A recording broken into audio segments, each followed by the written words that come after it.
So this trend is fairly recent but gathering strength, and it really reflects the pressure that African governments are under from their own populations to try and illustrate some greater local value from foreign investment. The trend has really come from pressure, popular pressure on governments in Africa, and advice from the IMF and others that they should legislate. They should not wait for companies to do this as a voluntary measure, but they should legislate in order to require procurement from local sources, hiring of local people.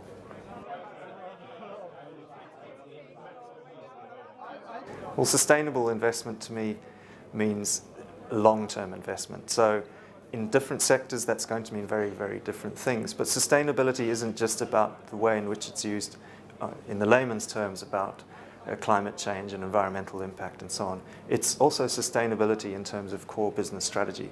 What is a way of operating in a country that is sustainable in the sense that it embeds the company in a protective and viable way within the community that it operates in terms of its relationships with government. So sustainability coming away from the sort of periphery in companies where it's always been dealt with as an add-on, as something that would be nice to do, coming into the core business proposition of something that you need to do.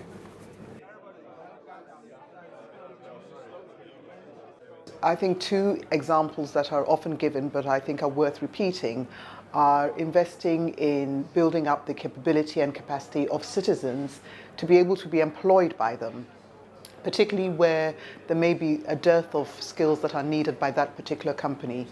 Another is to help to build up local companies who can be part of the supply chain of those companies. Again, it makes good business sense to do so, and at the same time it does contribute to building and diversifying the economy of a particular country.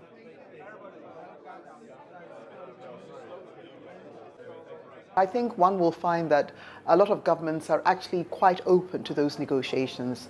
What happens is a lot of companies just focus on the business in hand, the license agreements they might want to have, what taxes they're going to pay, the fiscal regime, and forget at the negotiating table to talk about these other important things that are socioeconomic factors, but also very relevant to their business.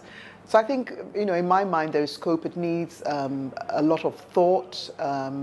It needs, some expertise, but I think it should be done.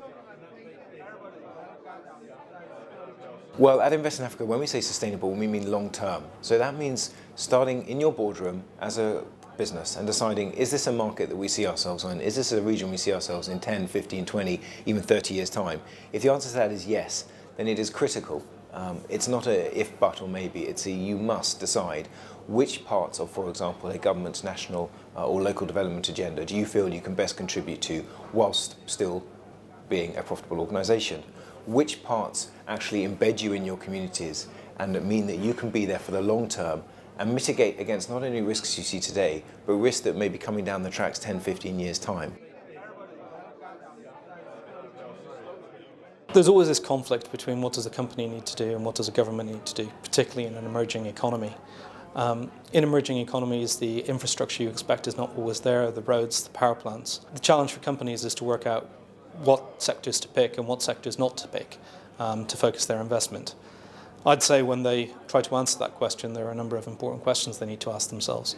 In picking those sectors, they need to pick the sectors that have the most impact locally and that maximise their ability to improve their local brand. So they need to look at such factors as future spend in the sector. They need to look at the amount of local employment that's created. They need to consider the cyclicality of the spend. So building infrastructure or building roads is a one-off thing. It's not something that goes on every year. They need to think about, are the skills transferable outside of the sector once they've built that capability? And they need to think about, is it attractive for a JV? And would anybody else want to come in and bring additional technology to improve the impact that you're looking to make?